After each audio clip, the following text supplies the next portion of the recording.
حضرت جنید بغدادی رحمۃ اللہ علیہ، امام کشیری رحمۃ اللہ علیہ رسالہ کشیریہ میں فرماتے ہیں کہ آپ کے پاس ایک عورت آئی،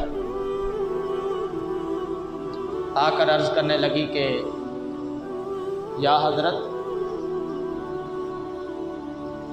مسئلہ یہ ہے کہ میرا بیٹا گم ہو گیا ہے، دعا فرمائیں۔ کیا کریں؟ دعا فرمائیں۔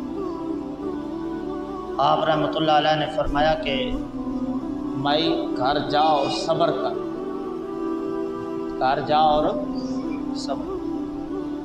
چلی گئی، ماں تھی، بیٹا آخر گم ہوا تھا، بیٹا نہ آیا، دوسرے دن پھر آ گئے کہ حضرت میرا بیٹا گم ہو گیا ہے، دعا کریں اللہ کرے مل جائے۔ فرمایا بھائی جا صبر کر۔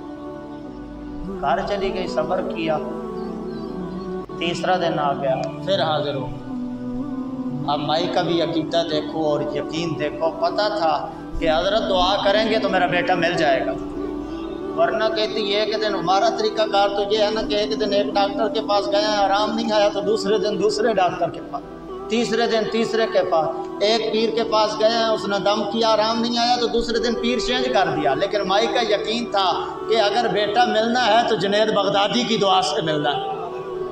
یہ جنید بغدادی وہی ہیں جنہوں نے 15 شعبان کی رات بیداری کی ہے تو ذکر ہوا تھا ابن سبات کا، اس چور کا جس نے چوری کی، تو آپ نے اس کی گٹھڑی اٹھا کے اس کے گھر لے گئے، اور گھر لے جانے کے بعد جس وقت رخصت ہونے لگے تو فرمایا تھا او بھائی میں تیرا ہم سفر نہیں ہوں، یوں نہ سمجھنا کہ میں تیرے جیسا چور ہوں، میں اس گھر کا مالک ہوں، جب تجھے پھر ضرورت پڑے میرے دولت خانے پہ پھر آ جانا، پھر عطا کر دوں گا۔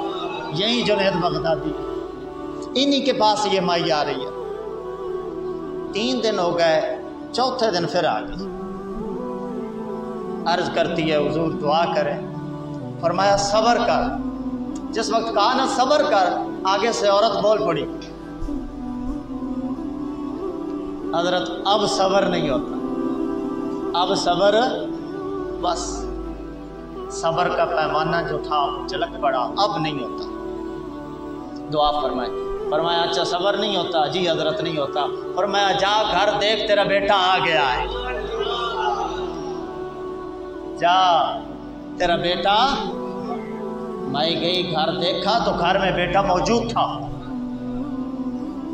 واپس آئی شکریہ ادا کرنے کے لیے کہ حضرت آپ کا شکریہ، میرا بیٹا پہنچ آیا۔ پھر 7 مریدین بیٹھے تھے، انہوں نے پوچھا کہ حضور آپ کو کیسے پتہ چلا کہ بیٹا آ گیا؟ فرمایا تم نے قرآن نہیں پڑھا؟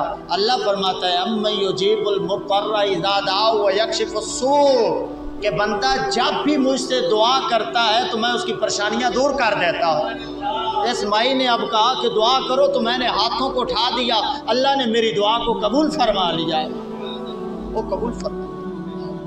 نبی کریم علیہ الصلوۃ والسلام نے فرمایا کہ لوگوں جب بھی مانگو تو اللہ سے اس کا فضل مانگو، اللہ سے اس کا فضل مانگو۔ جب بھی مانگنا چاہو کہ مولا اپنا فضل فرما، اپنے فضل کے صدقے، اپنی رحمت کے صدقے، ایک ہے اس کا عدل، ایک ہے اس کا فضل۔ فرمایا عدل نہ مانگو، فضل مانگو۔ کسی نے کہا تھا نا عدل کریں تو تھر تھر کمن اچیاں شانہ والے، فضل کریں تو بخشے جاون میں مرگے منہ کالے، کہ جب عدل کرے گا تو پھر نہیں